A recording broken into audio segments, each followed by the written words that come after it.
신앙생활이 곧 영적 전쟁입니다.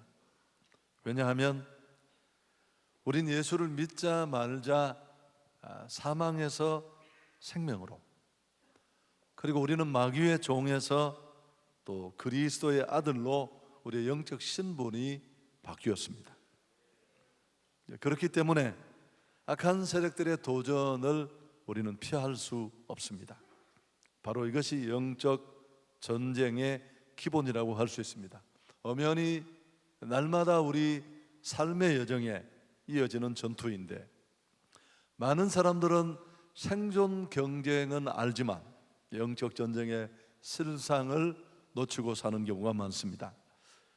여러분, 이걸 놓치면 정상적인 신앙생활이 어렵습니다. 뿐만 아니라 승리하는 삶, 한 걸음 더 나가서 우리가 꿈꾸는 복음 증거는 더더욱 어렵습니다.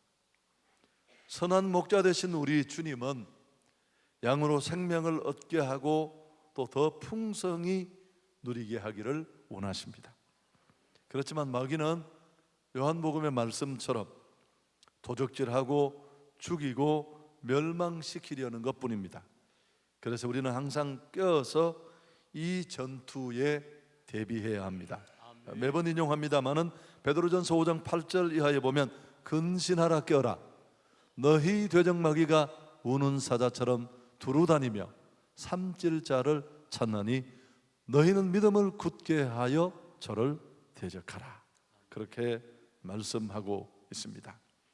사단은 성도 가까이 있고 날마다 유혹의 올무를 들이우고 우리를 걸어 넘어뜨리려고 획책하고 있습니다.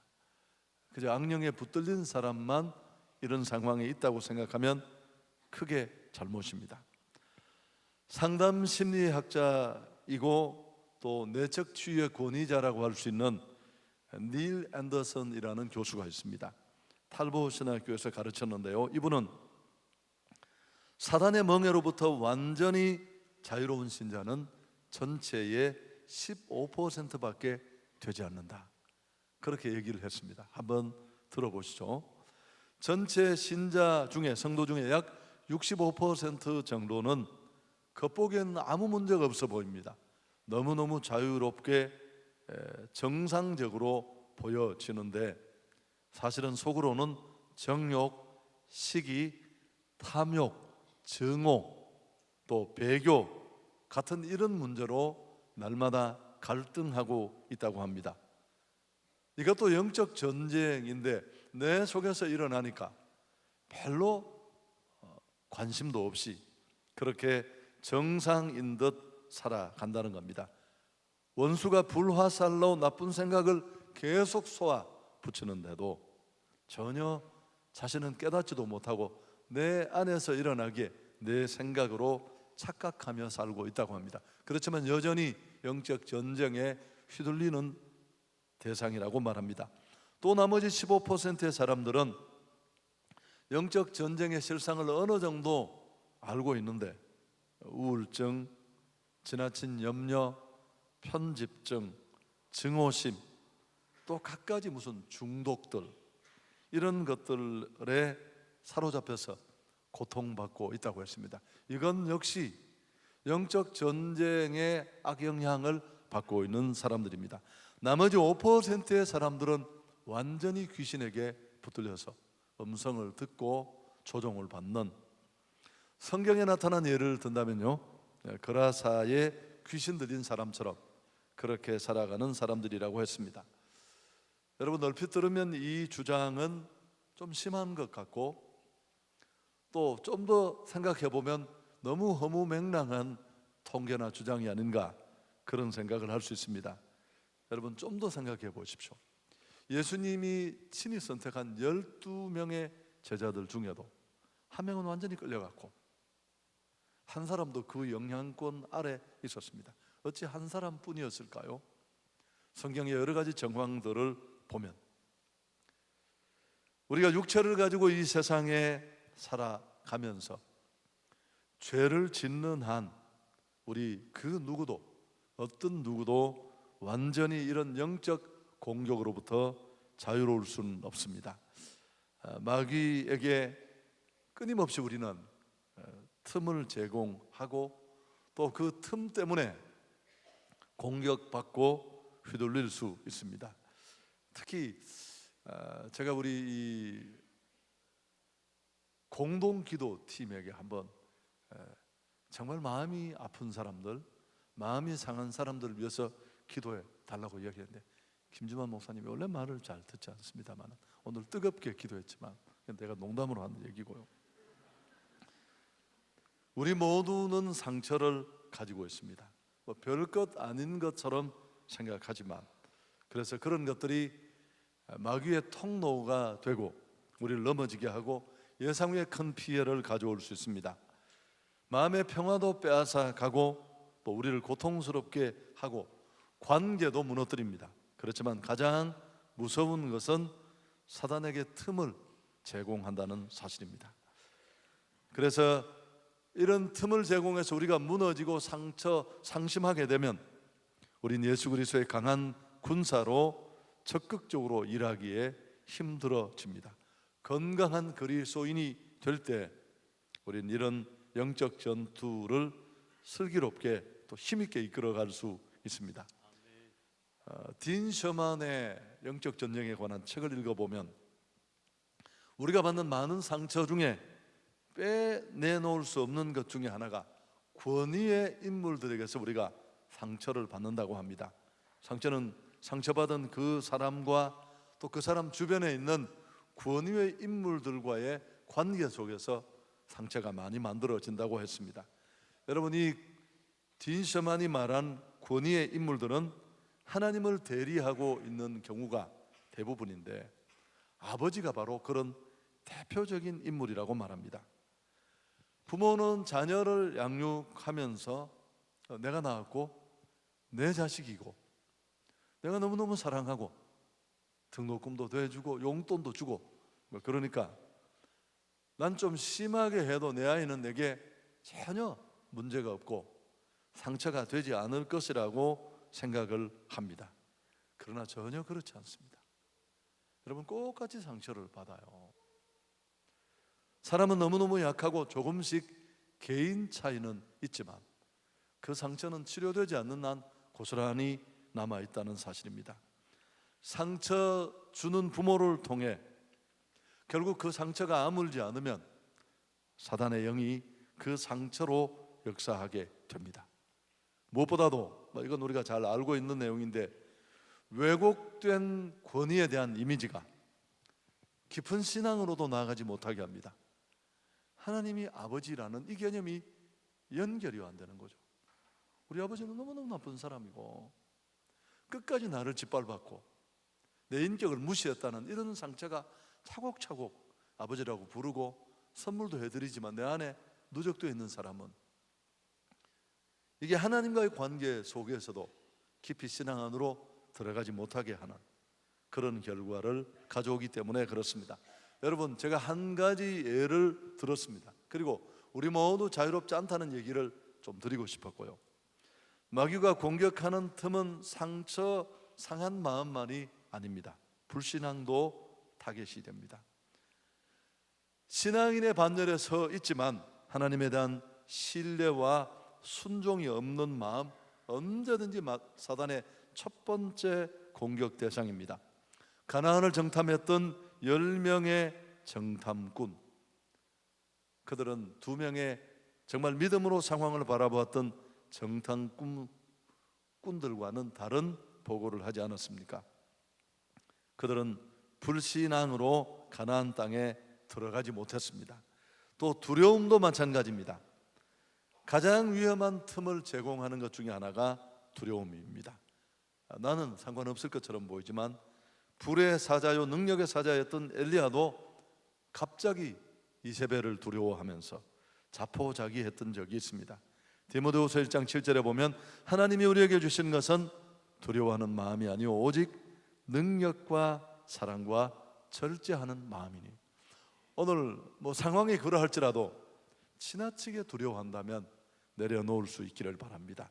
또 한 가지는 앞에 언급을 했습니다마는 상처로 된 쓴뿌리, 상처가 모이고 모여서 삶의 기반을 잡고 뿌리까지 내리는 것, 문제가 될 수밖에 없습니다.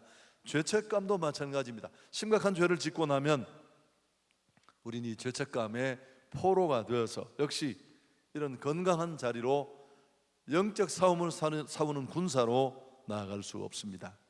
그러나 주님은 우리를 모든 죄에서 깨끗게 해방시켜 주신 줄 믿습니다. 아멘. 로마서 8장 1절 2절 우리가 큰 소리로 함께 읽습니다.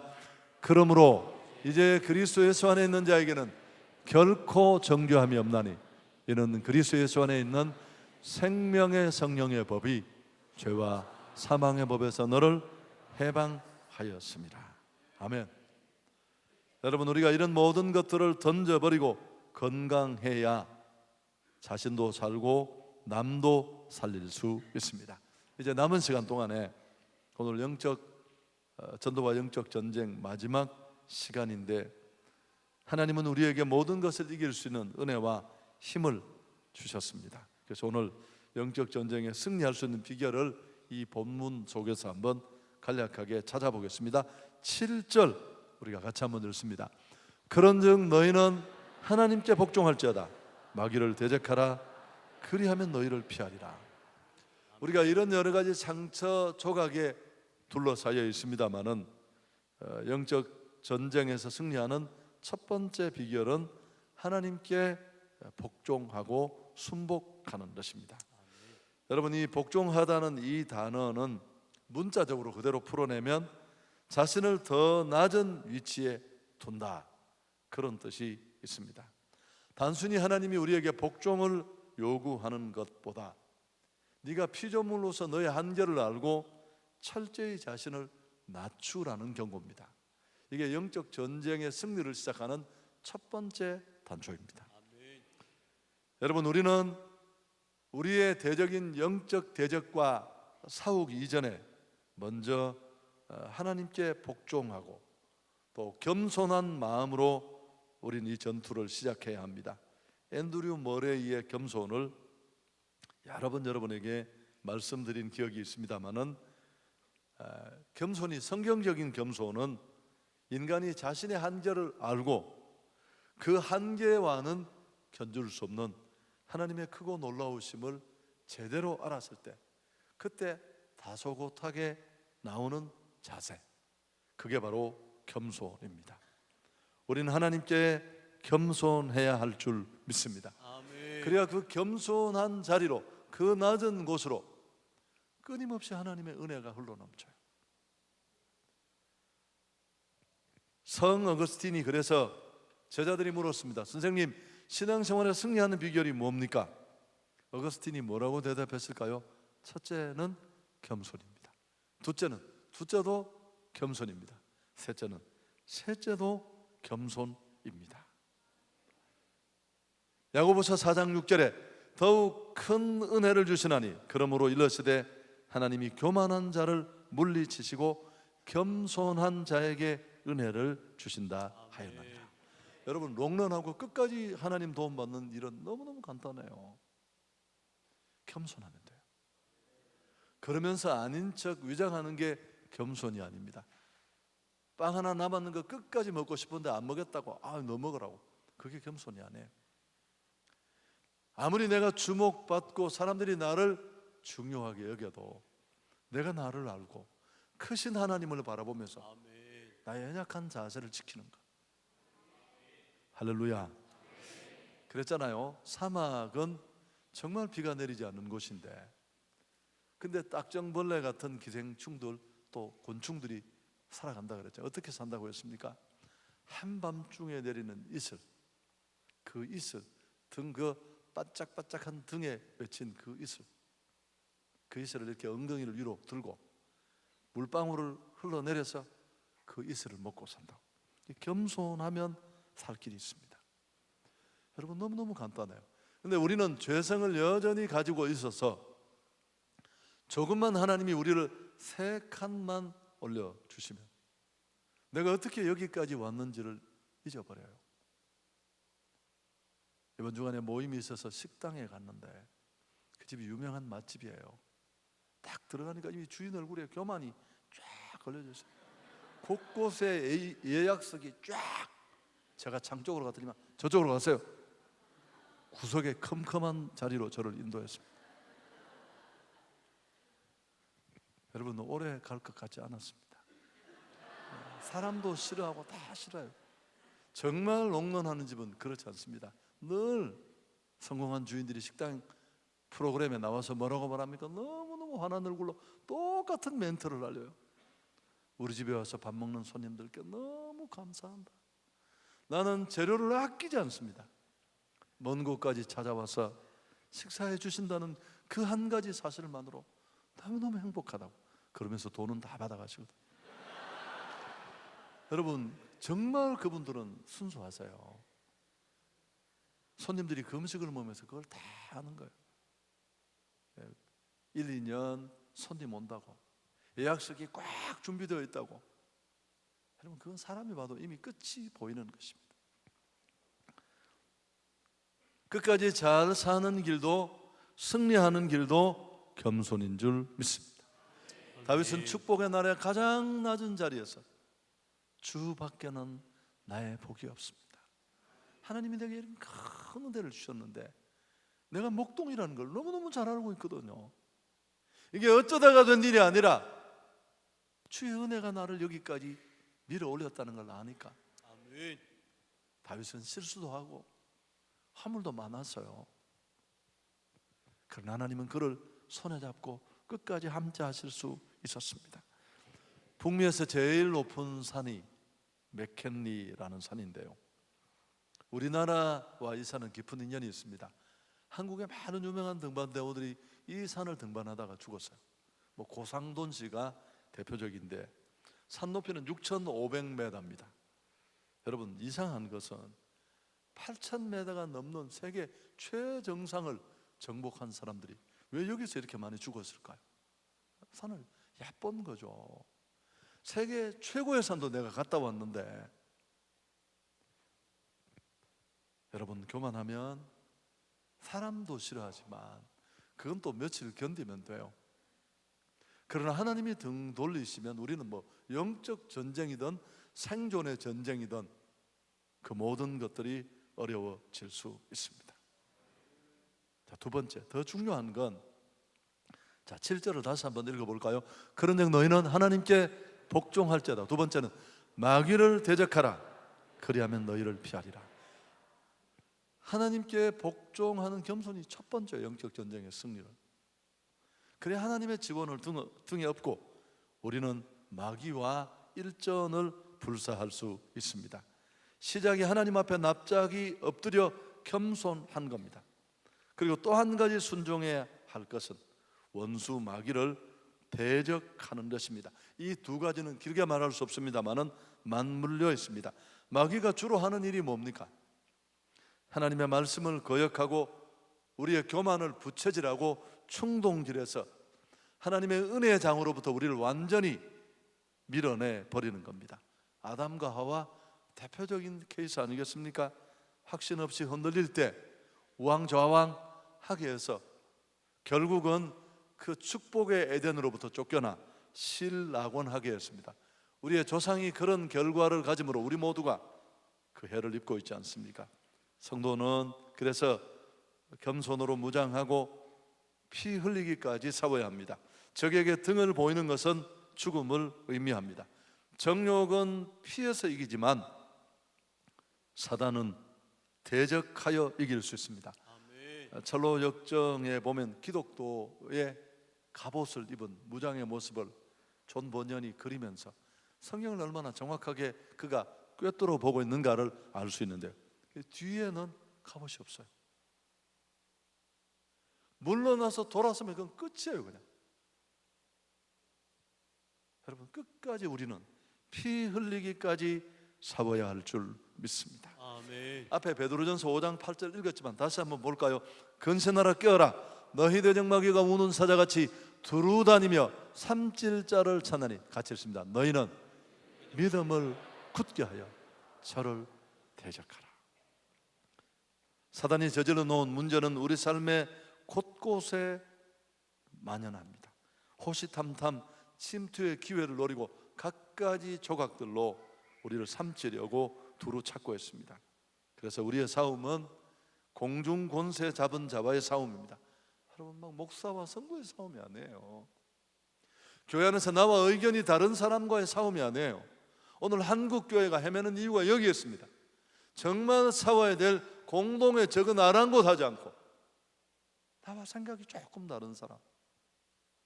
여러분, 다를 수 있습니다. 다르다고 틀린 게 아니에요. 내가 낳은 자식도 다 달라요. 짜증날 만큼 달라요. 이것들이 왜 이렇게 다른지 잘 모르겠어요.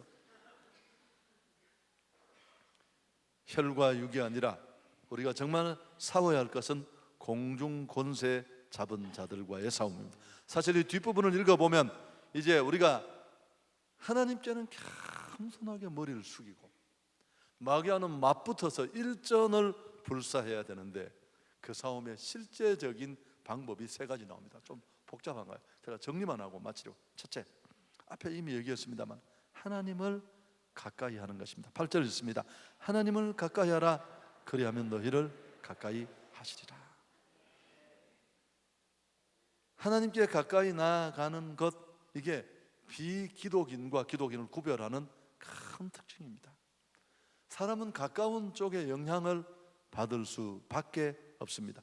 세상과 벗하면 하나님과 원수되는 것입니다. 하나님과 가까워지면 자연히 세상과 멀어지고 마귀 관습을 벗어날 수 있습니다. 시편 73편 28절에도 하나님께 가까이함이 내게 복이라. 내가 주 여호와를 나의 피난처로 삼아 주의 모든 행적을 전파하리로다. 아멘. 하나님께 가까이 가는 최고의 방법이 뭘까요? 말씀과 기도인 줄 믿습니다. 아멘. 여러분, 악한 대적과의 싸움에서 승리를 꿈꾼다면 늘 하나님 가까이 있어야 돼요. 말씀을 읽고 말씀을 배우고 말씀을 암송하는 일, 기도하는 일 결코 게을리하지 말아야 합니다.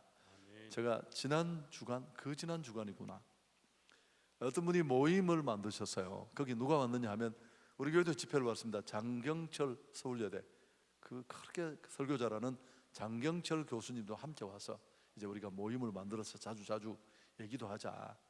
목사님들 몇 분이 모였는데 제가 그분 이제 저희 교회 초청해서 설교를 들어봤지만 가까이서 만나서 얘기를 해보니까 너무너무 사람이 따뜻하고 섬세하고 이 해박함이 하늘을 찔러요. 하늘을. 어떤 얘기든지 이렇게 얘기만 하면 본인이 정리를 쫙 해주세요. 자기가 봤을 때 준비라는 건 사전 준비와 직전 준비가 있고 그 다음에 또 직후 준비가 있대요. 무슨 말인지 하나도 모르시겠죠. 그 설교를 준비하는 시간에 10시간만 가지고는 최고의 작품이 안 나온다. 그 전에 많이 꾸준히 삶 속에서 해오던 준비가 필요한데 그걸 사전 준비, 또 막상 진행하는 그때 하는 준비는 하여튼 이런 걸 너무너무 그러면서 이제 목사들에게 좀 자기 경험을 빗대어서 충고를 해주는데 헤아려 다 새 것이 없고 다 비슷하게 얘기하는 게 조금씩 차이가 있을 뿐인데 그래도 반복하면서 끝까지 울고 먹고 차이를 만들 수 있는 게 뭘까? 그게 성경 구절이라는 거예요. 성경 말씀은 아무리 암송해서 또 외우고 또 외워도 여러분 못 알아듣는 사람이 대체적으로 많다는 게, 그러면서 자기가 친구에게 소개했던 아가서의 거의 한 장을 그 자리에서 외우는데 감동이 제 갈비뼈 사이로 켜켜이 몰려왔습니다. 그래서 제가 제자 훈련할 때 외웠던 성경 그 몇백 구절로 먹고 살고 있는데 그래, 시간을 내서 성경을 다시 내가 암송해야 되겠다. 그런 도전을 그분이 주셨습니다. 아멘. 또 만나고 싶어졌어요.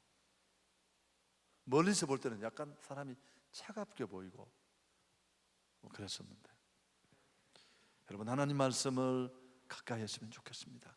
교통사고는 내지 마시고요, 그냥 이렇게 우리 같이 노력했으면 좋겠습니다. 이렇게 성경 읽는 암송 카드를 이렇게 화장실에 걸어두시든지 하고 조금씩 읽어가는 것, 그리고 기도하는 것도 너무너무 중요합니다. 성경은 기도에 관한 권고로 가득합니다. 우리가 어떤 일이든지 승리하려면 기도의 힘은 꼭 필요합니다. 골로새서 4장 2절에도 기도에 항상 힘쓰고 감사함으로 껴있으라. 데살로니가전서 5장 17절은 쉬지 말고 기도하라.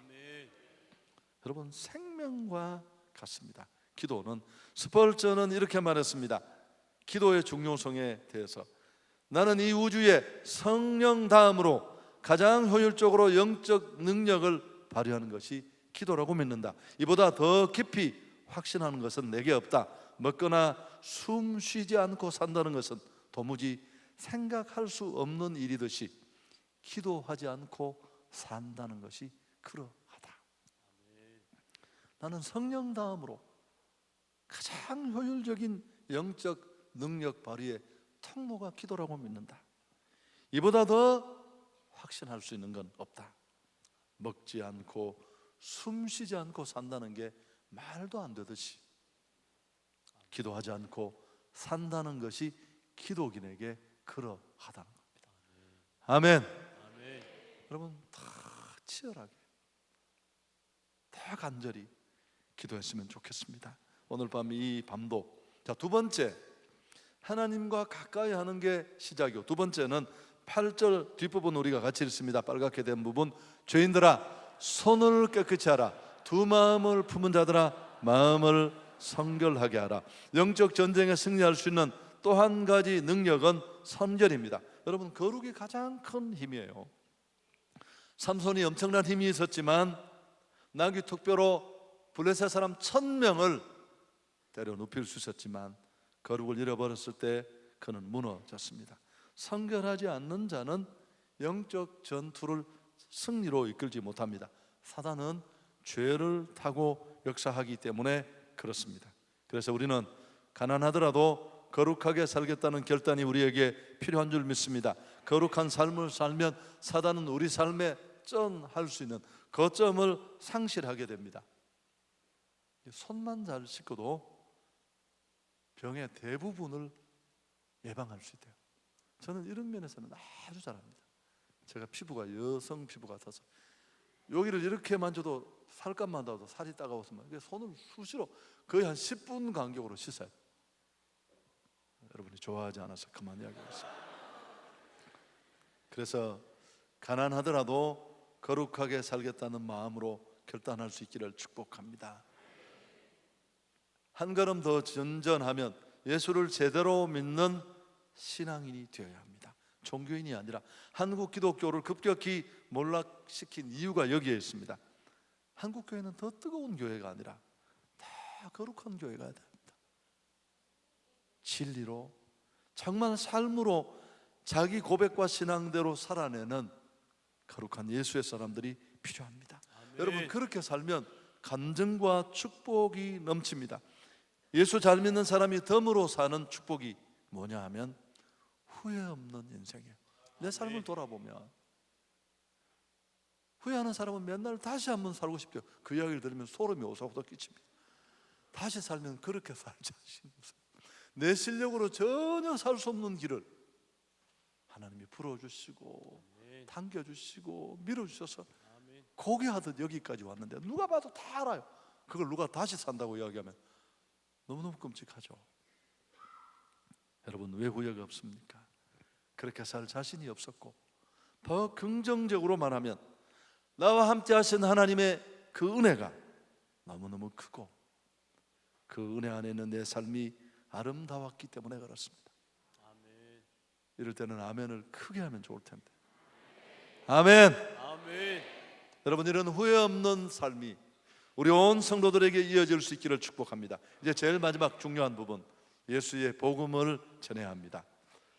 이게 영적 전쟁과 전도가 연결되는 부분인데요, 두 가지는 항상 함께 가야만 해요. 예수가 전해지기 전까지 사단의 머리통을 완전히 날려버릴 수 있는 방법은 없습니다. 그래서 영적 전쟁의 최후 병기는 예수 그리스도의 십자가 복음입니다. 십자가 피 묻은 복음을 전하면 사단의 권세는 무너집니다. 70인 전도대가 예수님께 돌아와 했던 고백 우리가 함께 했습니다. 70인이 기뻐하며 돌아와 이르되 주의 이름으로 귀신들도 우리에게 항복하더이다. 예수를 만나면 온갖 더러운 것들 떠나가고 상처도 아픔도 약함도 악습도 치료될 줄 믿습니다. 하나님은 고치십니다. 개인도 상처도 가정도 아픔도 관계도 다 고칩니다. 그분이 못 고치시는 게 뭐가 있겠습니까? 요한복음 8장 32절에 진리를 알지니 진리가 너희를 자유롭게 하리라. 그래서 우리가 예수 그리스도의 피 묻은 십자가 복음을 끝까지 전해야 하는 이유도 바로 여기에 있습니다. 여러분, 오늘 말씀을 정리하려고 합니다. 영적 전쟁의 실체를 꼭 기억하시고, 우리가 내 사랑하는 관계 속의 사람들에게 나 자신이 그런 삶을 살아야 하지만 줄 수 있는 최고의 축복은 예수 그리스도의 십자가 복음이라는 사실을 꼭 기억하시고, 이제 얼마 남지 않은 이 행축을 준비하면서 더 영혼들을 바라보고 더 기도할 수 있는 그런 우리 모든 성도들이 될 수 있기를 예수 그리스도 이름으로 축복합니다. 그리고 오늘 말씀 앞에 나 자신을 돌아보면서 나는 주님과 얼마나 더 가까워졌는가, 어떤 분이 내 신앙이 얼마나 진전했는가를 돌아보는 좌표가 뭐냐고 물었을 때 제가 책에서 읽었습니다마는 주님을 향한 내 안의 사랑이 얼마나 더 커졌는가, 그걸로 측정을 한대요. 내 직분이 뭔가 별로 중요하지 않아요. 성경책을 몇 번째 바꾸었느냐, 연수가 얼마나 됐느냐, 훈련을 어디까지 받았느냐, 뭐 괜찮은 일이 되겠지만 나는 주님과 얼마나 더 가까워졌고, 내가 처음, 지난 2017년보다 주님을 사랑하는 내 마음은 얼마나 더 뜨거워지고 더 간절해졌는지. 그리고 두 번째, 내 안에 성결함과 거룩함에 대한 열망이 얼마나 구체적으로 남아있는지. 예전에는 그저 술, 담배만 안 먹고 안 피우면 나 괜찮은 그리스도인이야 그렇게 착각했는데, 작은 것 때문에 아파하고 힘들어하고 금식해야 되지 않을까 고민하는 그런 삶을 살아서 시간이 갈수록 더 하나님의 손에 아름답게 쓰임받는 그런 우리 성도들 될 수 있기를 축복합니다. 아멘. 여러분 돌아보십시오. 제가 몇 주 전에 그런 도전을 드렸습니다마는 내게 있는 가장 소중한 게 뭡니까? 정말 내 사랑하는 사람들에게 딱 한 가지 줄 수 있는 최고의 가치 있는 게 뭘까요? 뭘 주고 싶으세요? 한성교회 카페 커피 한 잔? 우리가 그들에게 줄 수 있는 건 예수밖에 없는 줄 믿습니다. 아멘. 그래서 예수 그리스도의 십자가 복음은, 또 예수의 이름은 그들을 묶고 있는 모든 어둠을 끊어내고 이 생의 문제, 이후의 삶의 문제까지 해결할 줄 믿습니다. 아멘. 하나님 영광을 돌리겠습니다.